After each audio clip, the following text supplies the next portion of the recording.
할렐루야, 오늘도 좋은 날입니다. 욥기 16장 1절에서 16절 말씀 묵상입니다. 오늘은 하나님 앞에서 울겠습니다 라는 제목으로 말씀을 나누도록 하겠습니다. 16장과 17장은 엘리바스와의 제2차 논쟁에 대한 욥의 답변을 다루고 있습니다. 엘리바스와 친구들은 더 이상 욥의 위로자가 아니라 욥을 신문하고 정죄하는 심판자가 되었습니다. 고난은 죄의 결과로만 온다는 원리가 이들에게 하나의 이데올로기로 확고하게 자리 잡혀 있습니다. 욥이 당면한 재앙은 과거에 지은 죄값을 철저하게 치르고 있다는 것입니다. 그래서 친구들의 사명은 마치 욥으로 하여금 하루빨리 정신 차려서 회개하고 하나님께 돌아오게 하는 것입니다. 1절에서 5절까지는 욥이 인과응보의 원리로 무익한 변론을 일삼는 친구들을 향해서 원망하는 내용입니다. 욥은 동정심이라고는 눈꼽만큼도 없이 마치 도덕선생인 양 남의 고통에 대해 함부로 말하는 친구들을 향해 너희는 재난을 주는 위로자다라고 말합니다. 재난과 위로는 어울리지 않는 모순어법입니다. 이 뜻은 위로를 주러 온 친구들이 도리어 상처에 소금까지 뿌려 고통을 가중시킨다는 것입니다. 솔직히 말해 욥의 친구들은 사실 욥을 괴롭힐 의도나 목적은 아닐 겁니다. 그들이 계속해서 주장하는 인과응보의 원리와 추수의 법칙은 엄밀히 말해 매우 중요한 영적 진리입니다. 단, 그 진리가 욥이 아닌 다른 사람에게 주어졌다면 어느 정도 나무랄 데 없는 진리가 되었을 수도 있습니다. 그러나 그들의 통찰력이 아무리 훌륭하고 진리라고 해도 그것이 잘못 적용될 때 듣는 이로 하여금 더 큰 고통을 가중시킬 수 있습니다. 그래서 우리는 성경의 진리라도 적용할 때 분별력이 있어야 합니다. 진리의 말씀을 아는 것 이상 그것을 올바르게 적용하는 지혜가 있어야 합니다. 아무리 진리의 말씀이라고 해서 아무에게나 함부로 쏟아내지 말아야 합니다. 만일 우리가 사람에 대한 깊은 통찰력, 상황에 대한 적절한 이해, 역지사지의 마음이 없이 제3자의 입장에서 함부로 쏟아낸다면 그것이 사람의 심령에 깊은 상처를 주게 됩니다. 성경은 말합니다. 사람은 그 입의 대답으로 말미암아 기쁨을 얻나니 때에 맞는 말이 얼마나 아름다운고. 또한 칼을 찌름같이 함부로 말하는 자가 있거니와 지혜로운 자의 혀는 양약과 같으니라. 사실 입술의 30초가 가슴의 30년이라는 말이 있습니다. 우리의 말이 사람을 살리기도 하고 죽이기도 하는 도구로 쓰일 수가 있습니다.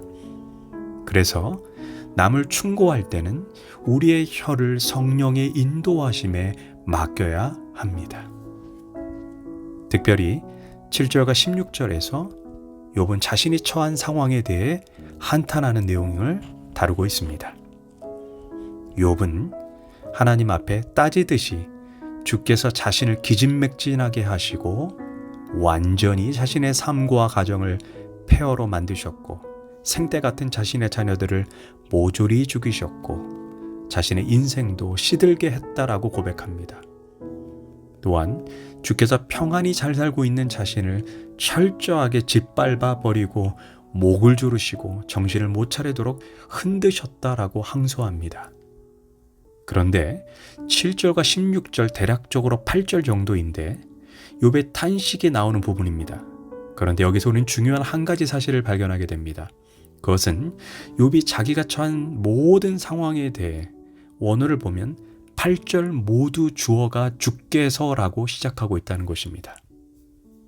즉 욥은 자신에게 일어난 고통스러운 모든 상황이 전적으로 하나님의 섭리와 허락 아래 이루어졌음을 고백하고 있습니다. 여기에서 욥의 고백을 들어보면 때때로 매우 불경스럽고 전혀 믿음 없는 사람처럼 보이지만 그럴지라도 욥은 끝까지 하나님을 향해 하나님만 붙잡고 하나님 앞에서 호소하고 하나님께만 항변하고 하나님 앞에서 탄원하고 하나님 앞에서 울고 있다는 것입니다. 마치 하나님과 씨름하는 야곱의 모습이 연상됩니다.